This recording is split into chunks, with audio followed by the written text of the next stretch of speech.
Sa showbiz, hindi lang talento ang napapansin ng publiko, kundi pati ang pisikal na pagkakahawig ng mga artista.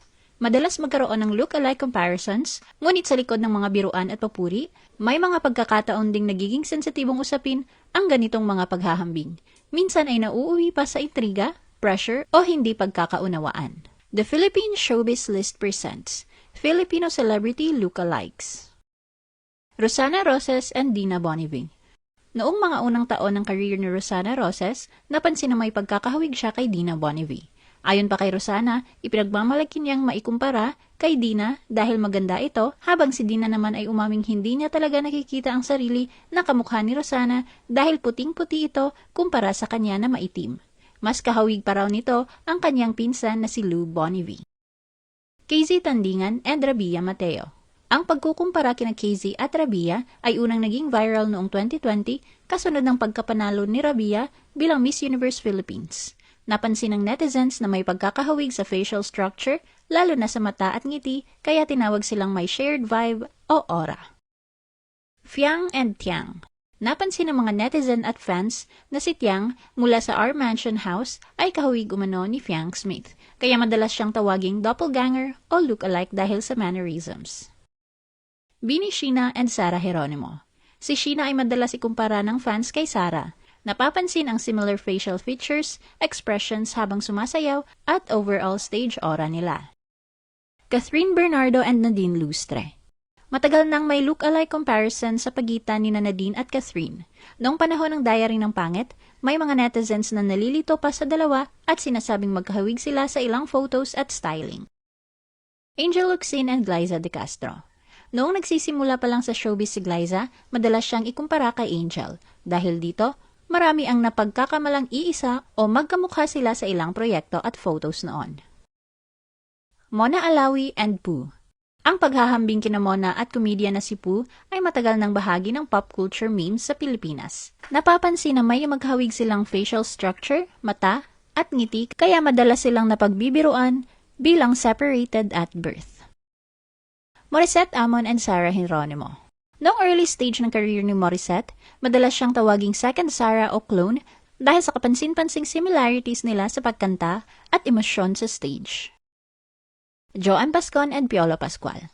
Si Joem at Piolo ay madalas itinuturing na isa sa pinakasikat na male lookalikes sa showbiz. Noong pumasok si Joem sa industriya noong mid-2000s, agad siyang ikinumpara kay Piolo dahil sa magkatulad nilang mata, jawline at facial structure.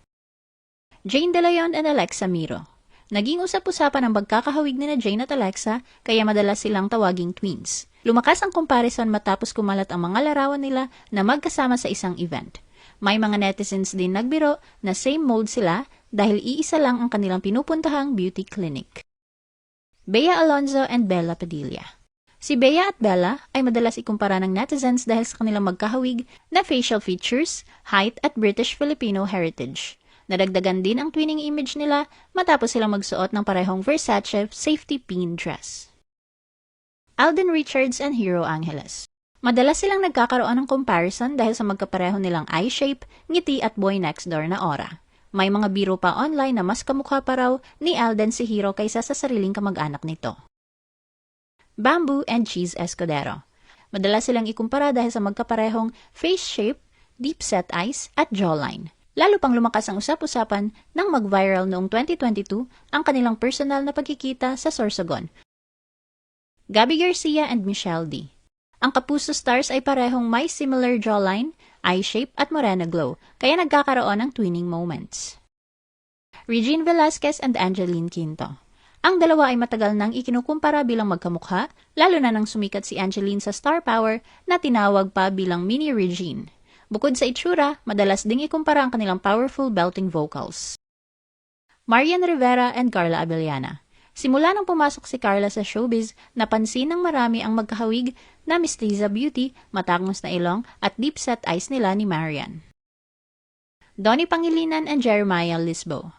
Dahil sa kanilang matangkad na height, moreno skin, chinito features, at similar facial structure, madalas silang ikumpara ng fans bilang magkamukha. Lumakas pa ang comparison na magkasama sila sa projects tulad ng He's Into Her kasama si Belle Mariano. Pia Wurtzbach and Faith Da Silva. Si Faith ay tinatawag na doppelganger ni Pia dahil sa mga anggulo na nagpapakita ng beauty queen-like sa photos at red carpet events. Yasmin Curdy and Nadine Samonte. Noong unang panahon ng kanilang career, madalas silang mapagkamalang iisang tao dahil sa magkahawig, kaya tinawag pa silang starstruck twins ng fans. Kate Valdez and Thea Tolentino. Kilala ang dalawa bilang magka-lookalike dahil sa halos magkapareho nilang facial features at aura, kaya minsan ay nagkakaroon pa ng kalituhan sa photos o online posts. Ann Curtis and Bianca De Vera. Napapansin ang kanilang magkakatulad na facial features at overall aura, kaya tinatawag si Bianca ng ilan bilang Ann Curtis lookalike. James Reid and Heath Hornales. Parehong may chinito features, relaxed boy next door aura, at similar facial structure, kaya minsan ay napagkakamalan si Heath bilang younger version ni James. Mica de la Cruz and Abby Bautista. Matagal nang ikinukumpara ng fans bilang lookalikes simula pa noong bata sila sa showbiz hanggang sa kanilang adult careers. Dahil sa pareho sila ng facial structure, expressive eyes, at sweet pero versatile na aura. Heart Evangelista and Caprice Cayetano. Tinatawag si Caprice na mini-me o younger version ni Heart dahil sa kanilang similar facial features at chinita doll charm. MC Moa and Bongbong Marcos. Dahil sa kanilang pagkakahawig, naging running joke ito sa entertainment industry at madalas pa itong ginagamit ni MC sa kanyang comedy routines at impersonations. John Lloyd Cruz and Joshua Garcia. Mula pa noong debut ni Joshua, napansin na ang kanilang magkahawig na facial features, lalo na ang deep-set eyes at boy next door appeal. Kaya tinawag pa siya bilang Next John Lloyd Cruz. Pati ang kanyang acting style at paraan ng pagsasalita ay inihelan tulad din. Isabel Ortega, Ara San Agustin, and Annalyn Baro. Lumakas ang comparison ng mag-post sina Isabel at Annalyn ng magkasamang photos, kung saan maraming netizens ang nalito at nagbiro pa na baka magkapatid sila. May ilan ding fans na isinasama si Ara sa comparison, at tinatawag silang triplets dahil sa pagkakahawig nila. Joyce Jimenez and Gabby Garcia. Marami ang nagsasabi na may similar facial features ang dalawa, kaya naging usap-usapan ang kanilang pagiging look-alike.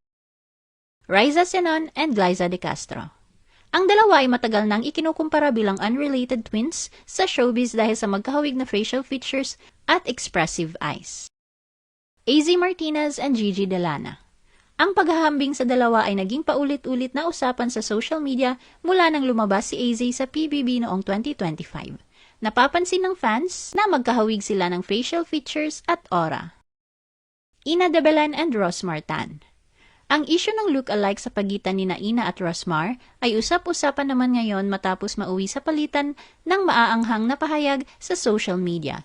Nagsimula ito ng may netizen na nagkamali at napagkamalan si Ina bilang Rosmar sa isang sagala post. Sa una, sinabi ni Ina na hindi niya kilala si Rosmar. Hindi ito pinalampas ni Rosmar at agad na gumanti sa Facebook. Sinabi niyang hindi rin niya kilala si Ina at kwinestyon ang paggamit ng salitang ew na tila pambabastos. Dagdag pa niya, mas nakikita raw siya sa TV kaysa kay Ina. May mga kumampi kay Ina dahil sa kanyang showbiz background, habang ang iba naman ay bumatiko sa kanya dahil sa pagiging rude at elitista sa isang taong hindi naman umano siya inatake. Ano ang masasabi mo sa video na ito? Mag-like o mag-react at huwag mahiyang mag-comment. For our YouTube viewers, huwag kalimutan mag-subscribe at i-hit ang notification button. At para sa aming Facebook viewers, mag-like at follow sa aming Facebook page para updated ka sa mga showbiz chika. Thanks for watching!